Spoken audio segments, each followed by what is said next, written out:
Hello guys, welcome to study IQ. मैं प्रवीण कुमार अब सभी साथियों का स्वागत करता हूं और उम्मीद रखता हूं कि आप लोग बहुत अच्छे होंगे। आपकी प्रिपरेशन भी शानदार चल रही होगी। गाइस, जैसा कि आपको विदित है, रोज़ हमारी मुलाकात होती है राजस्थान से जुड़े उन विषयों को लेकर जो हमारे राजस्थान में आयोजित होने वाले एग्जाम्स के लिए बड़े महत्वपूर्ण रहते हैं। आज के इस सेशन में हम डिस्कस करने वाले हैं राजस्थान के इतिहास में ही मेवाड़ राजवंश में एक शासक हुए जिनका नाम आता है राज सिंह। और मेवाड़ के शासक राज सिंह के समकालीन मुगल डायनेस्टी में जो रूलर था उसका नाम था औरंगजेब। राज सिंह और औरंगजेब के मध्य प्रारंभ में जो संबंध रहे थे वे काफी मधुर थे, लेकिन बाद में ऐसी कुछ घटनाएं घटित हुई जिसके कारण इन दोनों के मध्य संबंधों में कड़वाहट आ जाती है, अर्थात इन दोनों के मध्य अनबन हो जाती है। इस अनबन का क्या कारण था, ये आज के इस सेशन के माध्यम से हम जानने का प्रयास करेंगे। प्रारंभ में राज सिंह से जुड़ी कुछ महत्वपूर्ण और इंपॉर्टेंट बातें जो हमसे एग्जाम में पूछी जा सकती हैं उनके बारे में चर्चा कर लेते हैं। सबसे पहले तो इनके राज्याभिषेक की बात अगर की जाए तो 10 अक्टूबर 1652 ईस्वी को इनका राज्याभिषेक हुआ था और 1652 जिस समय इनका राज्याभिषेक हुआ ठीक उसी समय मुगल शासक की अगर हम बात करें तो नाम आता है शाहजहां। और मुगल वंश के शासक शाहजहां के द्वारा राज्याभिषेक के अवसर पर गद्दी नशीनी जब अर्थात ये थ्रोन या राजगद्दी पर जब बैठे थे तब राणा महाराणा राज सिंह जो हैं उनको 5000 का मनसब प्रदान किया गया था। साथ ही साथ जड़ाऊ, जमदर, हाथी, घोड़ा इत्यादि मुगल शासक के द्वारा मेवाड़ महाराणा या राणा राज सिंह को प्रदान किए गए थे। लेकिन कुछ ही दिनों के बाद में क्योंकि राज सिंह के पिता ने चित्तौड़गढ़ दुर्ग की मरम्मत प्रारंभ करवाई थी, ये मरम्मत होनी तो नहीं थी क्योंकि 1615 ईस्वी में जो प्रथम मुगल मेवाड़ संधि हुई थी उसके तहत यह शर्त निर्धारित की गई थी कि मेवाड़ के शासकों को चित्तौड़ दुर्ग मिल तो जाएगा लेकिन वे इसकी मरम्मत नहीं करवा सकते। लेकिन राज सिंह ने शासक बनने के साथ ही इस चित्तौड़गढ़ दुर्ग की मरम्मत का जो कार्य इनके पिता ने प्रारंभ करवाया था उसको पूरा करवाने का प्रयत्न इनके द्वारा किया जाता है। मैंने कहा है जब शासक बने हैं तब 5000 का मनसब, जड़ाऊ, जमदर, हाथी, घोड़े आदि शाहजहां ने और यहाँ पर महाराणा के पास में भेजे थे। लेकिन अब हम बात कर रहे हैं जब ये चित्तौड़गढ़ दुर्ग की मरम्मत करवाते हैं, इसके निर्माण कार्य को पूर्ण करवा रहे हैं जो होना नहीं चाहिए था प्रथम मुगल मेवाड़ संधि के तहत। इसीलिए शाहजहां ने सादुल्ला खां के नेतृत्व में यहाँ पर चित्तौड़ की दीवारों को ढहाने के लिए क्या भेज दी, सेना यहाँ पर भेज दी थी। मैंने आपको यह समझाने का प्रयास किया है कि क्योंकि यह जो मामला था 1615 ईस्वी की प्रथम मुगल मेवाड़ संधि के तहत नहीं होना था लेकिन हुआ और बाद में शाहजहां ने सेना भेज करके इस किले की दीवारों को ढहाने का कार्य किया था।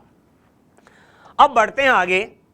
यहाँ पर जो संधि हुई थी अर्थात क्योंकि मुगलों की सेना यहाँ पर आ गई है, चित्तौड़ के किले के निर्माण को वापस ढहाने का कार्य कर दिया गया है, तब मुंशी चंद्रभान की मध्यस्थता से यहाँ पर महाराणा के मध्य और मुगल शासक शाहजहां के मध्य संधि होती है जिसके तहत महाराणा ने अपने राजकुमार को यहाँ से शाहजहां के दरबार में भेजा था अपने प्रतिनिधि के रूप में, मेवाड़ प्रतिनिधि के रूप में।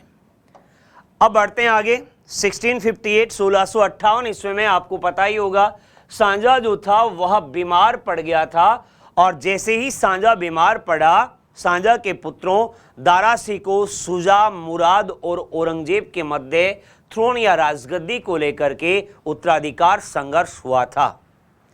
और जिस समय यह उत्तराधिकार संघर्ष हुआ है औरंगजेब दक्षिण में था और औरंगजेब के द्वारा सहायता मांगी गई थी मेवाड़ महाराणा राज सिंह से कि आप इस उत्तराधिकार के संघर्ष में थ्रोन के लिए जो बैटल हो रहा है उसमें आप मुझे सपोर्ट करें अर्थात मेरा साथ दें। तब जब राज सिंह से सहायता औरंगजेब ने मांगी तब राज सिंह के द्वारा भी पॉजिटिव आंसर दिया गया था, सकारात्मक उत्तर यहां पर दिया गया था कि ठीक है मैं आपकी हेल्प करूंगा। लेकिन राज सिंह ने मौके का फायदा उठाया, क्योंकि मुगल आपस में उत्तराधिकार संघर्ष में जो लड़ रहे थे थ्रोन या राजगद्दी के लेकर, उसमें बिजी हैं।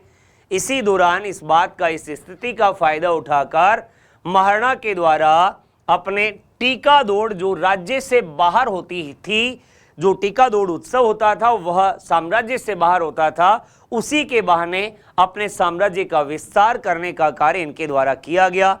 साथ ही साथ धन संपदा भी इनके द्वारा अर्जित की गई और जो भी मेवाड़ के खोए हुए भाग थे उनको वापस अपने साम्राज्य में इनके द्वारा शामिल कर लिया जाता है।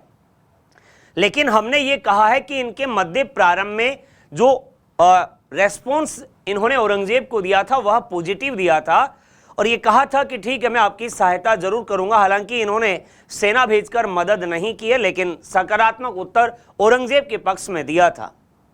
अंततः औरंगजेब ही इस उत्तराधिकार संघर्ष में विजयी रहा था।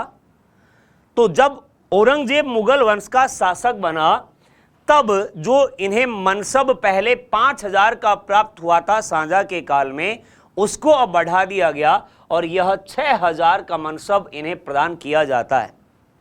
न केवल मनसब में वृद्धि की गई, बल्कि डूंगरपुर बांसवाड़ा का जो क्षेत्र था वहां से कर वसूलने के अधिकार भी इन्हें प्रदान कर दिए जाते हैं, अर्थात यह क्षेत्र भी राज सिंह को प्राप्त हो जाता है।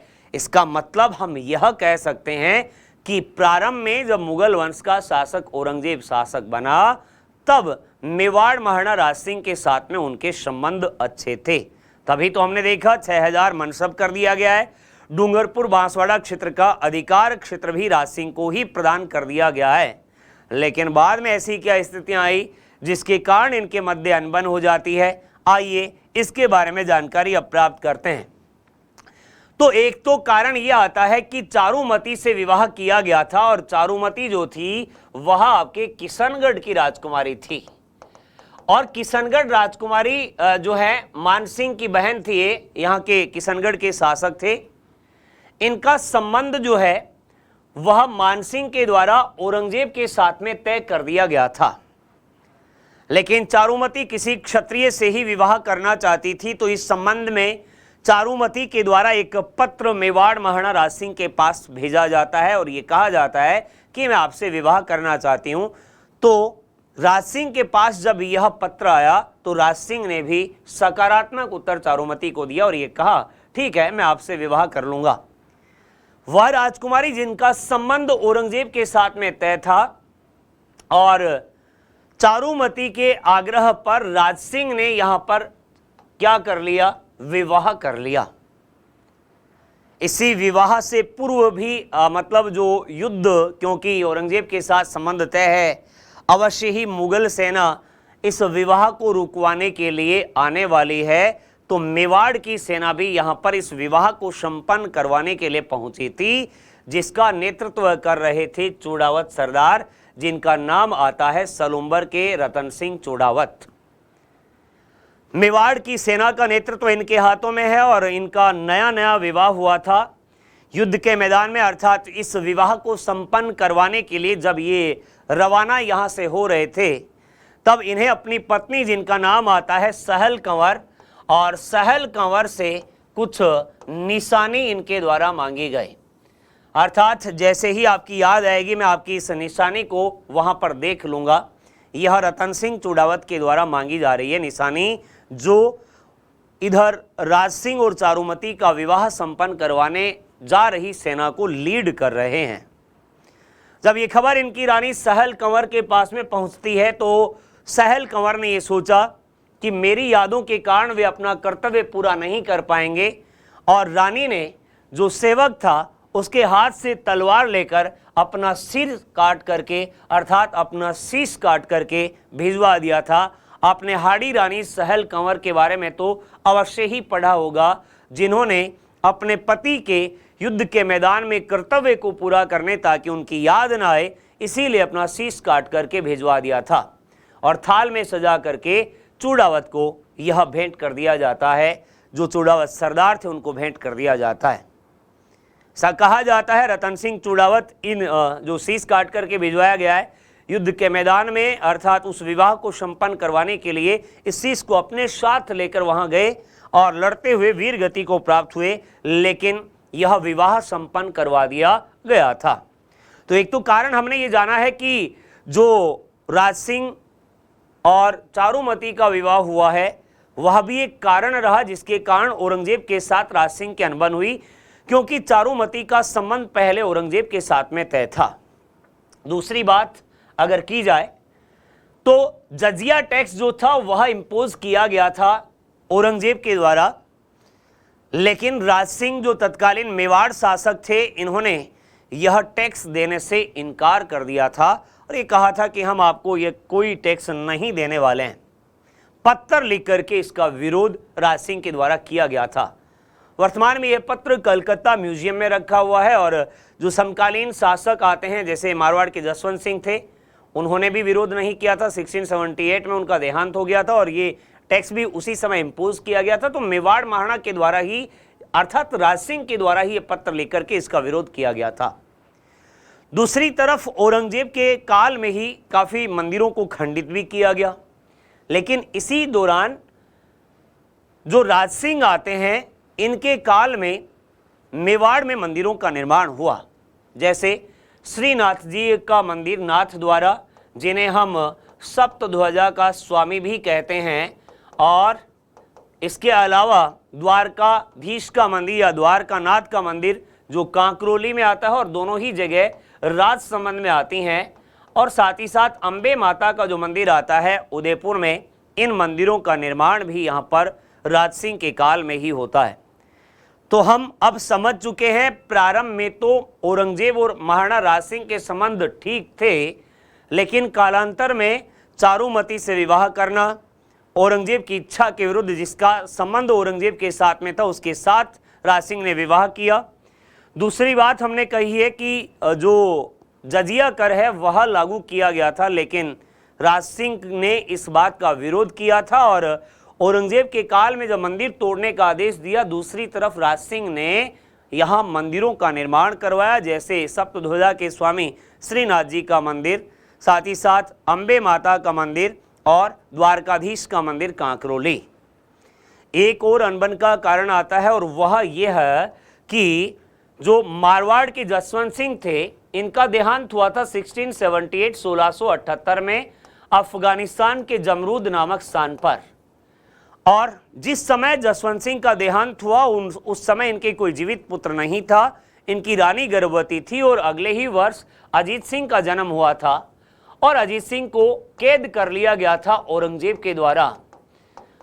लेकिन औरंगजेब के चंगुल से दुर्गादास राठौड़ ने अजीत सिंह को यहाँ से आज़ाद करवाया और दुर्गादास राठौड़ अजीत सिंह को लेकर के मेवाड़ पहुंचे थे, जहां मेवाड़ महाराणा राज सिंह के द्वारा इन्हें शरण प्रदान की गई थी। तो औरंगजेब की इच्छा के विरुद्ध मारवाड़ के अजीत सिंह को न केवल शरण प्रदान की बल्कि केलवा की जागीर जो है यह भी राज सिंह के द्वारा प्रदान की जाती है। तो ये सब वे कारण हैं जिसके कारण औरंगजेब और राज सिंह के मध्य अनबन हुई थी। उम्मीद करूंगा बेहतरीन तरीके से आपको ये समझ में आ गए होंगे। अगर आप इस सेशन का पीडीएफ प्राप्त करना चाहते हैं तो हमारे साथ टेलीग्राम ग्रुप स्टडी IQRS पर आज ही जुड़ जाएंगे और यहाँ आपको पीडीएफ भी मिल जाएगा। इसके अलावा आपको यहाँ पर डेली क्विज भी करवाया जाता है। अगर आप कंप्लीट कोर्स RPSC के लिए करना चाहते हैं तो मेरा कोड है प्रवीण33, इसको आप अप्लाई कीजिएगा जिससे आपको डिस्काउंट मिल जाएगा और बेहतरीन तैयारी आप हमारे साथ जुड़ करके कर सकते हैं। तो बाकी की चर्चा, बाकी की बात हम अपने अगले सेशन में करेंगे। तब तक के लिए bye bye and take care. Thank you so much.